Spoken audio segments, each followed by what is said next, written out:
It was a gun. I'm not voting. If we want to build our nation. The problem with the Somalians. Just want to experience something else than a black man. Move on, move Can't be forward. like a horse with blinkers on. Honestly say, I was about to have Corrupt sex and then I pulled crap, up. but it's nice.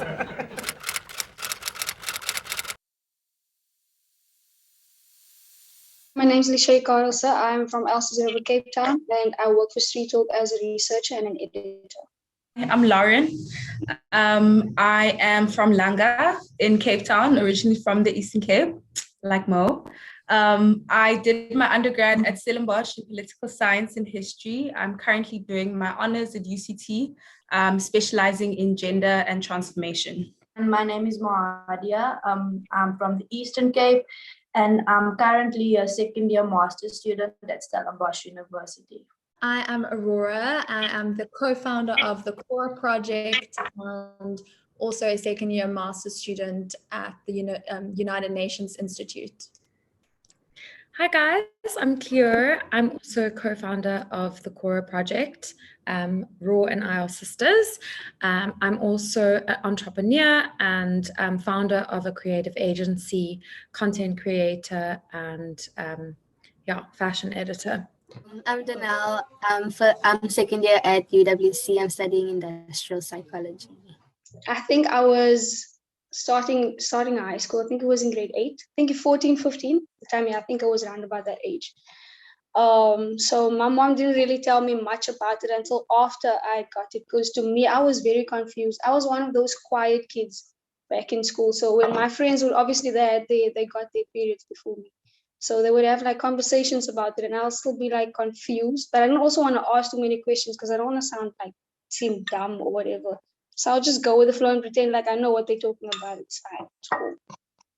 Anyway, my mom didn't really explain much to me about menstruation until after I got my period. So I was also a bit confused at the time. I was very dumb at the time because I was like, yo, I'm leaking.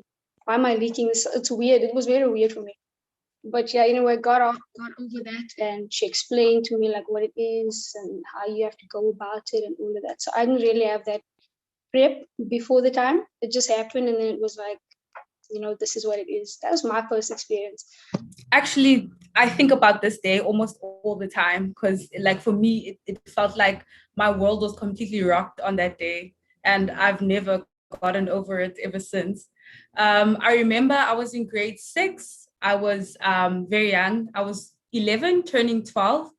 I was very active. I did karate, I did netball, soccer, swimming. So for me, getting my period, I don't know, it never clicked in my mind that it was going to happen. I knew it was going to happen, but not that soon. So I essentially wasn't preparing myself for it. Also, like when you are a girl, speaking about periods and stuff, it almost seems like you verbarag or you forward, you now want to know what's going on with your body so that you can exercise it. So I remember it happened. I wasn't taking note. I was just like, yo, what's going on? Something weird is going on down there, but I'm just going to miss it. I got home and I was so dumb because I was in the kitchen and my stepdad was there, my brother was there, and I just took my pants off. I'm like, Mommy, look here, what's happening? And I started crying. And my mom was like, no, come in the room, let's have a conversation. And she told me what was happening. And I remember I went hysterical. I was crying, I was screaming, because in my mind, like at that point, I'm no longer a girl, I'm now a woman. And I understood all of the social pressures and all of the things that would come with me being a woman. And I understood that my body no longer essentially belonged to me. That's how it felt. So I remember my mom calling my granny, calling like family members from the EC, like just to explain to me the older women and stuff. Even then I didn't understand, but I was like, okay, essentially this thing happened. Apparently I can't undo it. I can't undo my womanness. So I must just keep it moving. So yeah, that was my story. I remember I was in grade 8 and I was about 13, I think. And one day I got home from school and I was like, oh my gosh, what's going on down there? And I had a look and I was like, oh my gosh, freaked out, literally threw my underwear away. I remember I was like, no, go away. And I knew what it was, but I mean, I'm the oldest, so I didn't really, like my mom had probably mentioned it, if your period comes, let me know.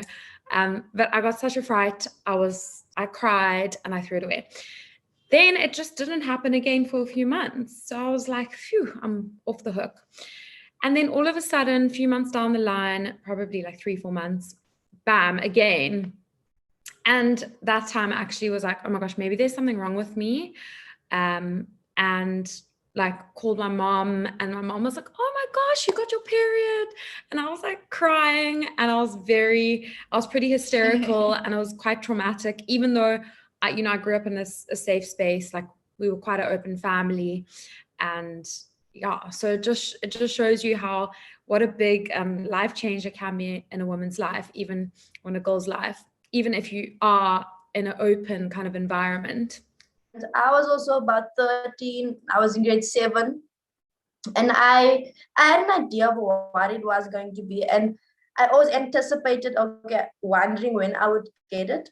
But at the same time, I was a very boyish kind of girl. I was a tomboy. So when it did happen to me, I was quite devastated, because one day I just also went to the toilet, and then I wiped myself and I saw it, and I was like kind of confused. I don't understand what is happening. So I also just let it be. And then I went to wash myself, and then I wiped again, and I saw, okay, this is not going away. And then I started to freak out. So I called my aunt, and she explained it to me as well, and explained what the process is, how I need to use a pad, and how long it will be there, and how long I should, wear a pad and whatnot. So yeah, it wasn't an enjoyable experience for me until I got older and understood the importance of having a period and menstruating. But within like my family, a lot of people would congratulate me. Oh, congratulations, you got your period.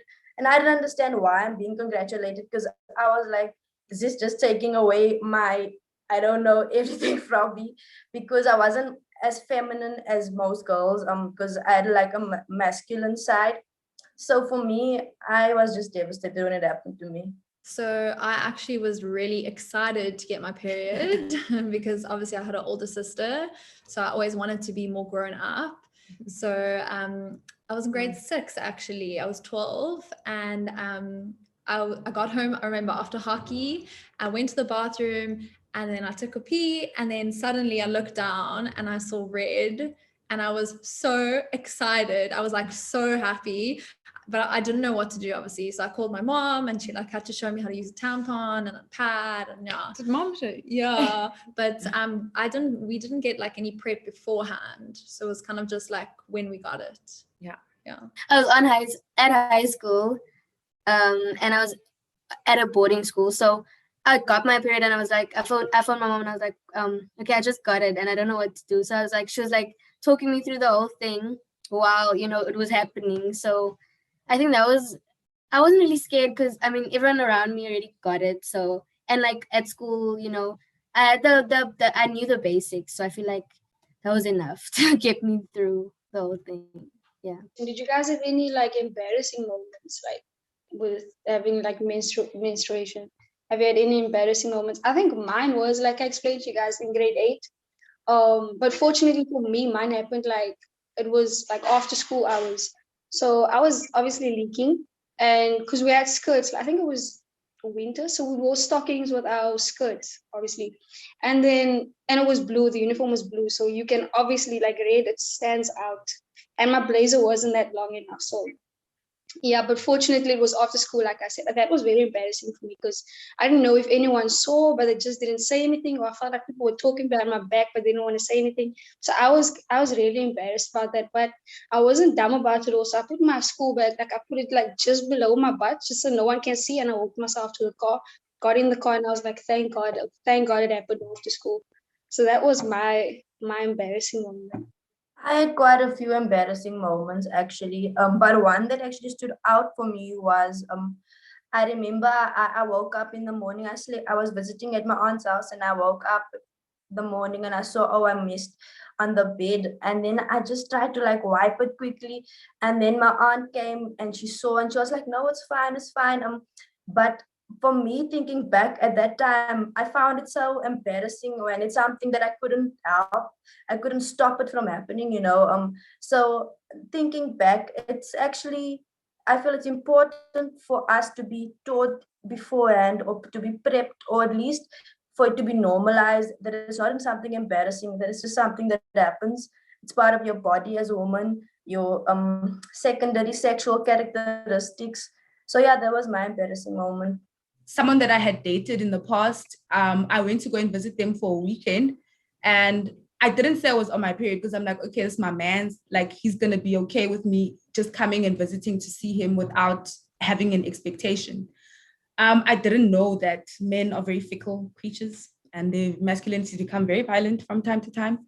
So I remember like letting him know, and I got there, hey, I'm actually on my period, so like, yeah. And obviously I'm not too comfortable with my period because I did mention how I felt when I first got it. And I remember, like, I don't know, like just his reception and how he treated me, it just made me feel so dirty. Like, it just made me feel like so embarrassed, like I was like disgusting. And I'm just thinking, yo, like, I just literally, I didn't choose for this. Like, I didn't choose for this to happen to me. I am supposed to embrace it as a positive thing. It allows me to give life. It allows me whatever. But in that moment, I just didn't feel like that. So the encounters that I've had with my period that are embarrassing, I kind of all relate them to that specific moment because that's the most embarrassed I felt, and someone else caused that embarrassment. So for me, that's just a moment that will always stand out in my mind. I went through about a year period where my flow was just like super, super heavy. And I was obviously super young, and I was quite new to it, and I was in junior school, and I went to a co-ed school. And the one day, and it was like a nightmare, really. I had to wear like a tampon and a pad, and like it was just horrible. And one day I remember I was in class, and I just felt like I needed to change my tampon. And I got up, and I had to obviously walk past the entire class, and everyone in my class, including the guys, saw, and I had to walk back in after. Obviously we were wearing skirts, blue skirts, and when I walked back in, everyone was kind of staring at me. Luckily no one teased me or anything, but like I felt super like awkward and ashamed. The only really like embarrassing thing I can think of was the time I got at the beach, and I was wearing like a white bikini, but you know, luckily the shop wasn't too far away, and like I had something to cover myself with. So I think I was just embarrassed to have it happen at the beach when I was sitting with people and like finding out there. But yeah, other than that, like most of the time when I do leak on the bed, it happens at my own house. So it's like, you know, I can take care of it.